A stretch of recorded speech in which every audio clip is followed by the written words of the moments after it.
समिति के सदस्यों से अनुरोध करती हूँ कि वे प्रेक्षागार में प्रसाद वितरण की व्यवस्था को देखें, सब तक प्रसाद पहुँचाए।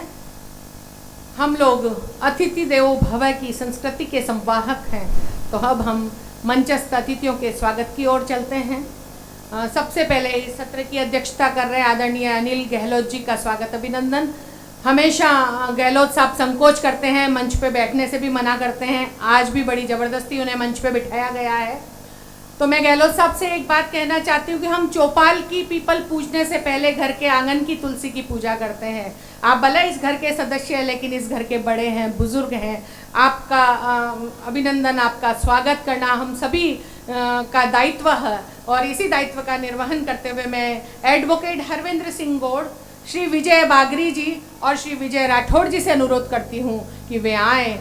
इस सजल को जो हमारे समक्ष लाए हैं, इस सजल को जिनकी वजह से जन्म मिला है, इस सजल की उत्पत्ति जिनके कारण हुई है, उन सजल पुरोधा आदरणीय अनिल गहलोत साहब का स्वागत अभिनंदन करें। आदरणीय विजय राठौड़ जी, आदरणीय विजय बागरी जी और हरविंद्र गौड़ जी। आदरणीय हरविंद्र जी गौड़ द्वारा, आदरणीय विजय जी बागरी और आदरणीय विजय जी राठौड़ द्वारा पटुका, बेज और शॉल द्वारा स्वागत अभिनंदन।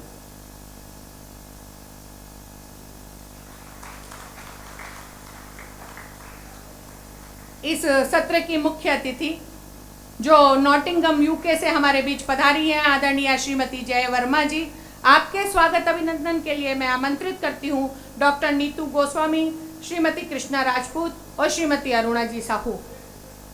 कृपया मंच तक पधारें और आदरणीय जय वर्मा जी का स्वागत अभिनंदन करें। डॉक्टर नीतू गोस्वामी, श्रीमती कृष्णा जी राजपूत, श्रीमती अरुणा जी साहू। आप लोग सब थोड़ा अलर्ट बैठिएगा, मैं किसी का भी नाम कभी भी ले सकती हूँ। जितना जल्दी आप पधारेंगे, हम भोजन से हमारी दूरी उतनी कम होती जाएगी, नहीं तो कार्यक्रम लंबा ही होता चला जाएगा और शाम को कविता पढ़ने का अवसर नहीं मिलेगा, सजल नहीं पढ़ पाएंगे। इसलिए थोड़ा सा, जिसका भी मैं नाम पुकारूं, कृपया शीघ्र अतिशीघ्र मंच तक पहुंचे। अगले 3 नाम मैं बोल देती हूँ, पहले वे तैयार हैं। डॉक्टर राम प्रकाश पथिक जी, वीरेंद्र कुमार लोढ़ा जी और डॉक्टर राकेश सक्सेना जी। आप तीनों को मंच तक पधारना है।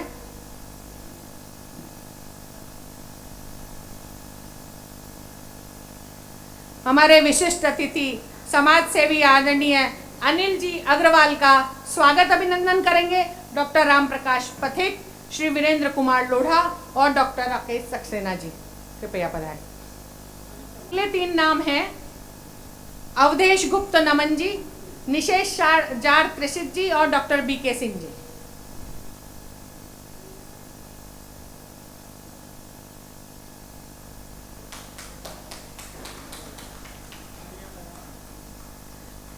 हाँ, अपने चैतन्य होने का प्रमाण आप बार बार देते रहिए, मुझे करतल ध्वनि सुनाई पड़नी चाहिए। अगला सम्मान जिनका होना है अपर जिला अधिकारी हाथरस श्री राज बहादुर राज जी, आपका सम्मान करेंगे अवधेश गुप्त नमन जी, निशेष जार त्रिषित जी और डॉक्टर बीके सिंह जी। अगले 3 नाम हैं रविंद्र पाल सिंह रसिक, उपेंद्र त्रिपाठी गरलकंठ और जितेंद्र जी सेंगर।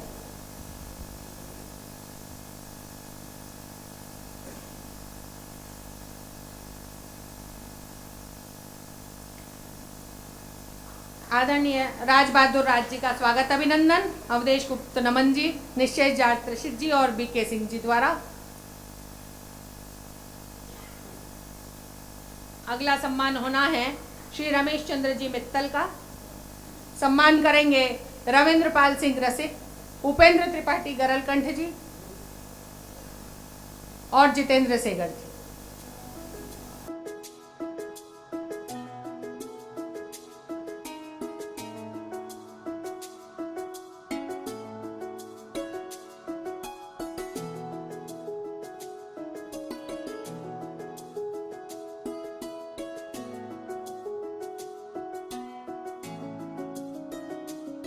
अगले 3 नाम है विमल उपाध्याय जी, चित्रांश रजनी ब्रजवासी जी, महेश दिवाकर जी, डॉक्टर महेश दिवाकर जी, विमल उपाध्याय जी।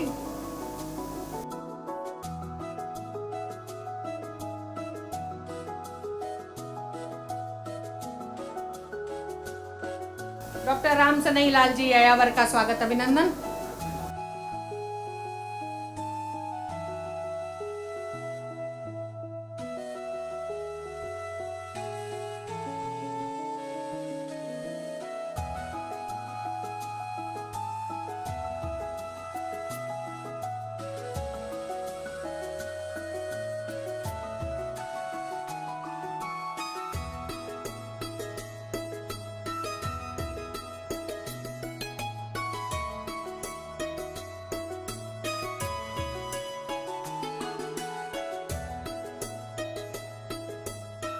सजल हिंदी भाषा साहित्य के उन्नयन एवं भाषाई सूचिता के जिस उद्देश्य को लेकर आरंभ की गई, एक दृष्टिकोण से सजल उस पथ पर सफलता का ध्वज लिए अनवरत अबाधित चल रही है।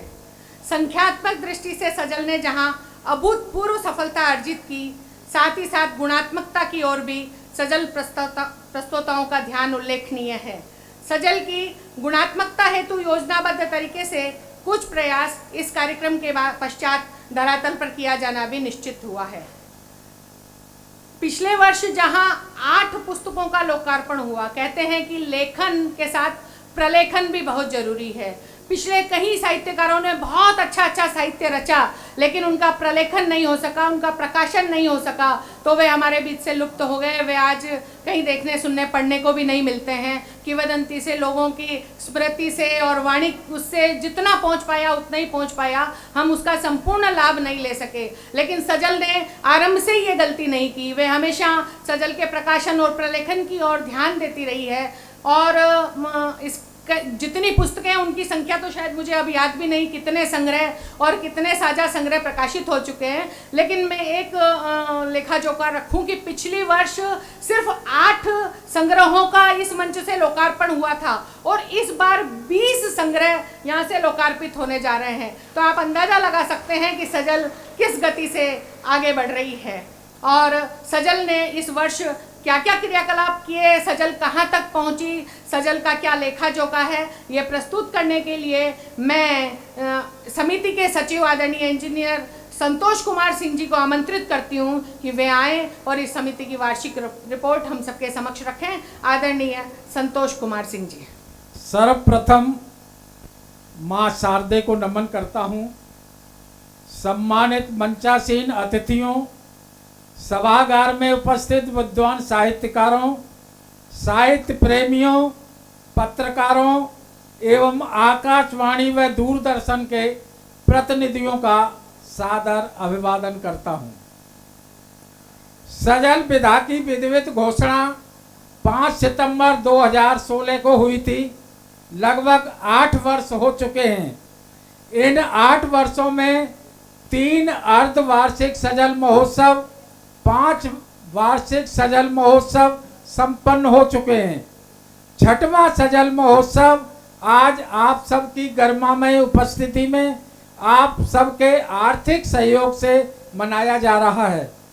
गत वर्ष इसी सभागार में यह आयोजन हुआ था, जिसमें देश के 12 प्रांतों के हिंदी साहित्यकारों ने भाग लिया था। साहित्यकारों के 2 दिन ठहरने, भोजन और सम्मान में 2,80,000 रुपयों का खर्च आया था। यह धनराशि सदस्यों के सहयोग से ही हमें मिली थी। बंधुओं, वैसे तो सजल महोत्सव वाराणसी उत्तर प्रदेश, उमरिया मध्य प्रदेश, जांजगीर छत्तीसगढ़ में सफलतापूर्वक संपन्न हो चुके हैं। इस वर्ष समिति की प्रबंध कार्यकारिणी ने यह प्रस्ताव पारित किया है कि जो सजलकार अपने शहर में सजल समारोह आयोजित करने का इच्छुक हो, उसे समिति आर्थिक सहयोग प्रदान करेगी।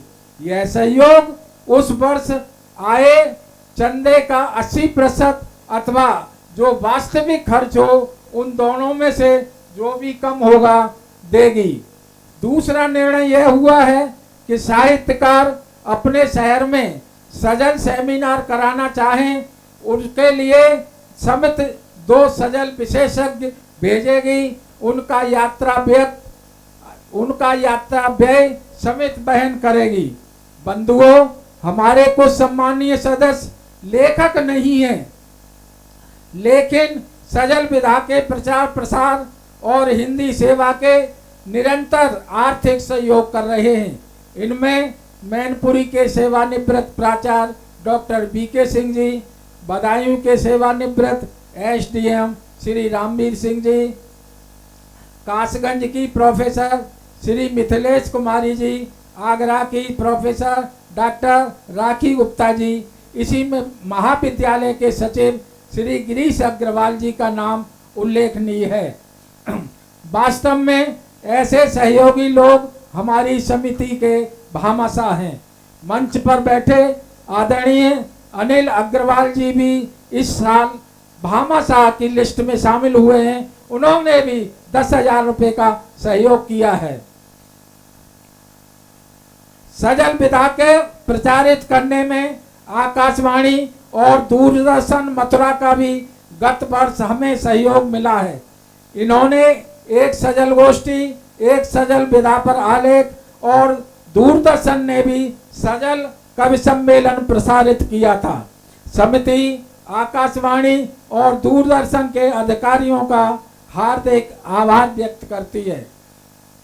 सजल सर्जना समिति प्रतिवर्ष एक स्मारिका का प्रकाशन भी करती है, जो सजल विधा की जानकारी के लिए अत्यंत उपयोगी और संग्रहणीय है।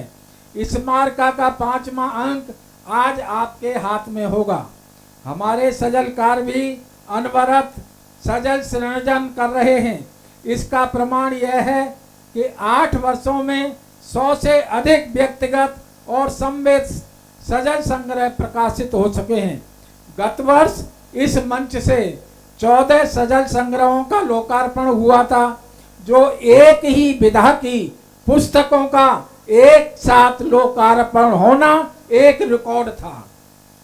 बंधुओं, यह रिकॉर्ड आज टूटने जा रहा है। आज इस मंच से 20 सजल संग्रह का लोकार्पण होना है। अनेक पत्र पत्रिकाओं में सजलें प्रकाशित हो रही हैं, सजल विशेषांक निकल रहे हैं।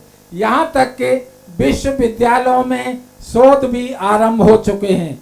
हमारे विद्वान साथियों ने शोध कार्य के प्रयोजनार्थ 6 समीक्षा ग्रंथों व एक पाठ्य पुस्तक को भी तैयार किया है। ये विद्वान हैं आदरणीय डॉक्टर महेश दिवाकर जी, आदरणीय डॉक्टर राम सरेहीलाल शर्मा जी एवं सजल प्रवर्तक आदरणीय डॉक्टर अनिल गहलोत जी। सजल के प्रचार प्रसार में उल्लेखनीय योगदान के लिए हमारी समिति प्रतिवर्ष कुछ सजलकारों का सम्मान करती है और एक सजलकार को सजल ऋषि अलंकरण दिया जाता है। बंधुओं, सजल का पौधा जो 8 वर्ष रोपा गया था, अब वह बट वृक्ष बन चुका है। उसे हरा भरा रखने की जिम्मेदारी हमारी और आप सबकी है। अंत में मैं देश के विभिन्न प्रांतों से पधारे सभी साहित्यकार भाइयों और बहनों का इस ब्रज की पावन धरती पर अभिनंदन करता हूँ, वंदन करता हूँ। मेरे साथ एक जयकारा लगाएं। बोलो राधा रानी की, बोलो कृष्ण कन्हैया की, राधे राधे।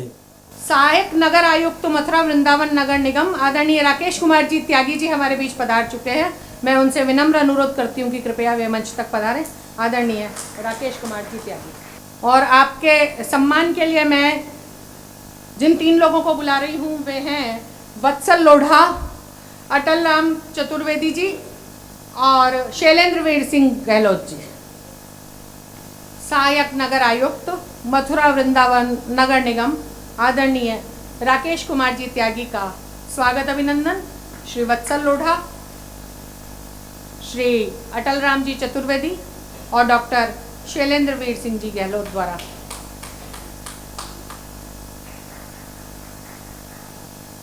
और अब वैसे तो अध्यक्षीय उद्बोधन सबसे अंत में होना चाहिए, लेकिन चूंकि सजल के प्रवर्तक डॉक्टर अनिल गहलोत जी की बात हमने सजल के लिए भी सुननी है, सजल विधा की अवधारणा और प्रयोजन जानना है, इसलिए मैं उन्हें आमंत्रित करती हूँ कि वे अपना वक्तव्य प्रस्तुत करें। आदरणीय डॉक्टर अनिल कुमार सिंह गहलोत जी। आज इस सजल महोत्सव में पधारे हुए सभा कक्ष में बैठे हमारे सभी सजल सेवी और हिंदी सेवा धर्मी सजल प्रेमीजन, सभी को सबसे पहले प्रणाम है। और माँ शारदे को प्रणाम करके मंच पर आसीन अपना अमूल्य समय निकालकर आए हुए उत्साही अतिथि बंधु आदरणीय रमेश मित्तल जी, जो इस महाविद्यालय की प्रबंध समिति के अध्यक्ष हैं, और श्री अनिल अग्रवाल साहब, जो समाज सेवी हैं और जैसा कि संतोष जी ने भी बताया सहयोग की भावना लेकर आए हैं। उनके बाद आसीन हाथरस के उप जिलाधिकारी श्री राज बहादुर सिंह राज, जो स्वयं अच्छे श्रेष्ठ गज़लकार रहे हैं और अब सजल के लिए समर्पित होकर हमारे साथ हैं।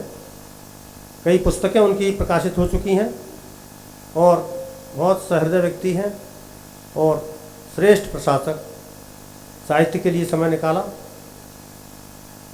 इनके बाद बैठे हुए हमारे सजल सदना समिति के उपाध्यक्ष डॉक्टर यायावर जी, जो साहित्य भूषण से सम्मानित हैं हिंदी संस्थान द्वारा, और जिनका बहुत बड़ा काम गीत में और सजल में है। इसके बाद आपके बीच बैठी हैं यूके से, इंग्लैंड से पधारी डॉक्टर जय वर्मा जी, जिनका नाम विदेशी साहित्यकार, विदेशी प्रवासी हिंदी सेवियों में बहुत आदरपूर्वक लिया जाता है। विभिन्न गोष्ठियों में उनके नाम की चर्चा होती है। उन्होंने समय दिया, कृपा की। और इसके साथ अंत में अभी आए हुए हमारे इस नगर निगम के सहायक आयुक्त श्री राकेश त्यागी जी, और मंच पर उपस्थित हमारे सब कुछ जो कुछ ऊर्जा हमारी है जिनसे, ऐसे हमारे सचिव संतोष कुमार सिंह और श्रीमती रेखा लोढ़ा, इन सभी का मैं स्वागत करता हूँ, प्रणाम करता हूँ, नमन करता हूँ। हिंदी के लिए ये एक बड़ा हिंदी सेवा का महायज्ञ है। कविता तो खूब लिखी जा रही है। हिंदी कवियों ने जब से गज़ल लिखना प्रारंभ किया, तब से हिंदी को उर्दू बनाने लगे हम लोग। गज़ल लिख रहे हैं तो उर्दू फिर होनी चाहिए, अच्छी गज़ल तो वही मानी जाएगी जिसमें उर्दू हो। इसी शौक़ में अनजाने में ही हिंदी के रचनाकारों ने हिंदी को उर्दू मिश्र हिंदी बना दिया। हमारी सजल का कोई उर्दू से विरोध नहीं है, न गज़ल से विरोध है। ये विधा तो, इसका जन्म इसीलिए हुआ है, इसका प्रयोजन ये है कि हम अपनी हिंदी को बचाएं। किसी भाषा की पहचान उसका व्याकरण होता है। शब्द तो एक भाषा अन्य भाषाओं से ग्रहण करती है। हमारी बोलचाल में अंग्रेजी के कितने शब्द हैं जिनको हटाया नहीं जा सकता। हम और आप स्टेशन बोलते हैं, मेडिकल स्टोर है, प्लेटफॉर्म है, इनकी हिंदी थोड़ी बनाई जाएगी। यही हिंदी के हो गए, हिंदी के हो गए। इसी प्रकार बहुत सारे सामान्य भाषा में भी बोलचाल में हम दैनिक अपनी बोलचाल में उर्दू के शब्दों का प्रयोग करते हैं। अब यहाँ अंतर क्या है कि जिन शब्दों को हिंदी ने ग्रहण कर लिया है तो उनको अपने हिंदीपन के साथ ग्रहण किया है। जैसे गम, कहीं गमी हो गई है तो हमारे माँ बाप बुजुर्ग कहते हैं अरे गमी में जा रहे हैं। गमी नहीं बोलते, नीचे नुक्ता जो होता है जो उर्दू है। निशान है, निशान का बहुवचन निशानात, सवाल का बहुवचन सवालात, ये उर्दू है। सवालों, निशानों, ये हिंदी है। इस छोटी सी बात की ओर ध्यान नहीं गया और हम लिखते चले गए। गज़लकार गज़ल लिखते चले गए, उन्होंने हिंदी में गज़ल नहीं लिखी, असावधानी पूर्वक नुक्ता लगाने लगे और ये सारा व्याकरण उर्दू का अपना लिया। अब एक शब्द है छिपना। बड़े से बड़े अच्छे अच्छे मैं प्रोफेसर्स को भी देखता हूँ छुपना लिखेंगे। छुप क्या होता है? छुप हिंदी नहीं है, छिपना हिंदी है। बहुत छोटी छोटी चीज़ें हैं जिन पर सजल के हमारे साथियों ने ध्यान दिया और हिंदी को बचाया। इसी क्रम में इसका प्रयोजन यही है कि भाई आप उर्दू में लिखें, गज़ल लिखें, मुशायरों में जाएं, कोई बुराई नहीं है। एक व्यक्ति अनेक भाषाओं का विद्वान होता है। आप गज़ल भी लिख सकते हैं, गज़ल लिखिए, लेकिन गज़ल जो मिलावट की गज़ल लिख रहे हो उसको हिंदी गज़ल जो कहते हो ये गलत है। गज़ल नाम की कोई विधा हिंदी की विधा नहीं है। जबकि क्या हुआ कि इस हिंदी गज़ल पर विश्वविद्यालयों के प्रोफेसरों ने पीएचडी करा दी। हिंदी गज़ल ढेरों ढेर हिंदी गज़ल संग्रह आ गए और हिंदी गज़ल पर पीएचडी हो गई। अर्थात वो हिंदी गज़ल हिंदी साहित्य की का एक अंग मान लिया गया, जिसका दुष्परिणाम ये हुआ उसकी भाषा को हिंदी होने का प्रमाण पत्र मिल गया, जिसमें नुक्ता लग रहा है, जहाँ मकान लिख रहे हैं, निशान लिख रहे हैं, और ये सिर को सर लिख रहे हैं। ये हिंदी के शब्द ये नहीं हो सकते।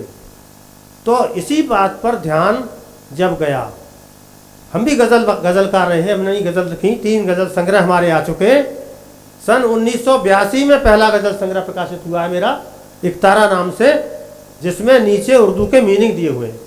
मुझे बहुत प्रिय है उर्दू और गज़ल, और मेरा भी ध्यान रिटायर होने के 6 साल बाद इस पर गया। 68 साल की उम्र हुई तब ध्यान गया कि ये तो हम हिंदी को बर्बाद कर दिया हम लोगों ने गज़ल लिखकर। कोई विधा अपनी होनी चाहिए, क्यों गज़ल बहुत अच्छी लगती है। गज़ल बहुत लिखने में आनंद आता है, पढ़ने में आनंद आता है, सुनने में आनंद आता है। तो गज़ल जैसी कविता 2-2 लाइन की, जो 5 या 7 शेर कहते हैं उनको गज़ल वाले, इस प्रकार का शिल्प जो कोई हो अपनी हिंदी में, और भाषा की बाध्यता अपनेपन की हो, अपनी भाषा प्रयोग करें। तो ऐसी बात जब समझ में आई तो हमने चर्चा किया, और हमारे बहुत सारे अभी पुराने जो बैठे हुए लोग हैं, जिनमें ये यायावती हैं, रेखा लोढ़ा हैं, विजय राठौर हैं, संतोष जी हैं, और बहुत सारे राकेश सक्सेना जी हैं। प्रारंभ में हम लोगों ने मिलकर के एक अभियान चलाया और लोगों को समझाया कि भाई सजल एक विधा नई अपनी लाई जाए, और उसमें हिंदी का आग्रह है। और वो चल पड़ी, और धीरे धीरे उसका प्रचार प्रसार बढ़ता गया। और आज स्थिति यह है कि 10 सजल सप्तक निकल चुके हैं, 14 सजल शतक निकल चुके हैं, 6 सजल दशक निकल चुके हैं, और 3 सजल अष्टक निकल चुके हैं, जिनमें सारे हिंदुस्तान के विभिन्न प्रांतों के साथी सजलकार साथी हैं। इसके अतिरिक्त जैसा संतोष जी ने बताया, 20 सजल संग्रह का प्रकाश लोकार्पण आज हो रहा है, जो इस 1 साल में लिखे गए हैं, और पिछले साल में भी 8-10 का हुआ था। धीरे धीरे बढ़ रहा है। सजल विधा पर पीएचडी का शोध कार्य के लिए टॉपिक स्वीकृत हो गया है रोहिलखंड विश्वविद्यालय में, और अब प्रोफेसर राजेश गर्ग जी आए हुए इलाहाबाद से, ये हमारे मित्र हैं, छोटे भाई हैं। इलाहाबाद विश्वविद्यालय में भी बहुत शीघ्र सजल विधा पर पीएचडी का शोध प्रबंध स्वीकृत होने जा रहा है। तो इस तरह से काम बढ़ रहा है, सब साथ दे रहे हैं। ये सेवा का कार्य कर रहा हूँ मैं तो आप लोगों का सेवक हूँ, हिंदी का सेवक हूँ, और आप सबसे कहता हूँ सेवक बन के जुड़िए। इसमें सब सेवा का कार्य है, और सेवा में मेवा नहीं होती है। आप अपनी माँ की सेवा करते हैं तो पर बदले में कुछ चाहते नहीं हैं। इसी प्रकार ये मातृभाषा है, हमारी माँ है, हम इसकी सेवा करें, और एक आप ठीक हो जाएं, एक आप हिंदी को हिंदी लिखने लगें, इससे काम नहीं चलेगा। एक दीपक जले तो वो और 10 दीपक जला दे। तो मेरी एक पुस्तक निकली है अंधेरा, उसकी 2 लाइन याद आ रही हैं कि रगड़कर पत्थरों को एक चिंगारी उगाता हूँ, अंधेरी कोठरी में एक दीपक में जलाता हूँ, और जलेगा। अंधेरी कोठरी में एक दीपक में जलाता हूँ, और जलेगा एक दीपक, वो कई दीपक जला देगा, अंधेरा हार जाएगा। यही सबको बताता हूँ, अंधेरा हार जाएगा। धन्यवाद। बहुत बहुत आभार, बहुत बहुत धन्यवाद। हितेन सह इति सृष्टिमुहु तस्या भाव साहित्यम, यह वाक्य संस्कृत का एक प्रसिद्ध सूत्र वाक्य है, जिसका अर्थ होता है साहित्य का मूल तत्व सबका हित साधन है। वर्तमान में रचित सजले भी इस वाक्य की पुष्टि करती है और सजल सर्जना समिति अपने प्रकल्पों के द्वारा इस तत्व को, इस वाक्य को पूरा सांगोपांग अपनाए हुए हैं, इसकी पुष्टि करती है। इसी क्रम में सजल सर्जना समिति ने अपने हर वार्षिक उत्सव में एक स्मारिका का प्रकाशन किया है। वही स्मारिका अभी आप लोगों के समक्ष मंचस्थ अतिथियों के द्वारा लोकार्पित की जाने वाली है। मैं विजय राठौड़ जी जो इस स्मारिका के संपादक हैं उन्हें भी आमंत्रित करती हूँ, वे भी मंच पर पधारें। आदरणीय संतोष कुमार सिंह जी भी आगे मंच पर पधारें और इस स्मारिका का लोकार्पण मंचस्थ अतिथियों के हाथों से करवाएं। सजल सर्जना स्मारिका।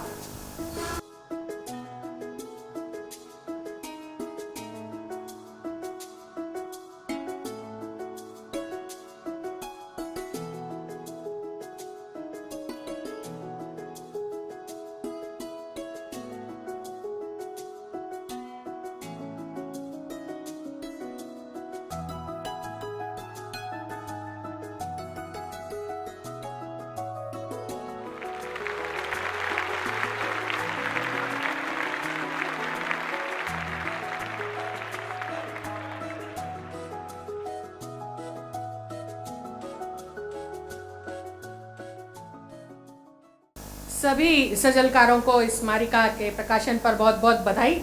और अब इससे आगे की संचालन का भार आदरणीय संतोष कुमार सिंह जी उठाने वाले हैं। मैं उन्हें स्नेहपूर्वक आमंत्रित करती हूँ कि वे आएँ और मेरे इस दायित्व का वहन करते हुए इस कार्यक्रम को आगे बढ़ाएं।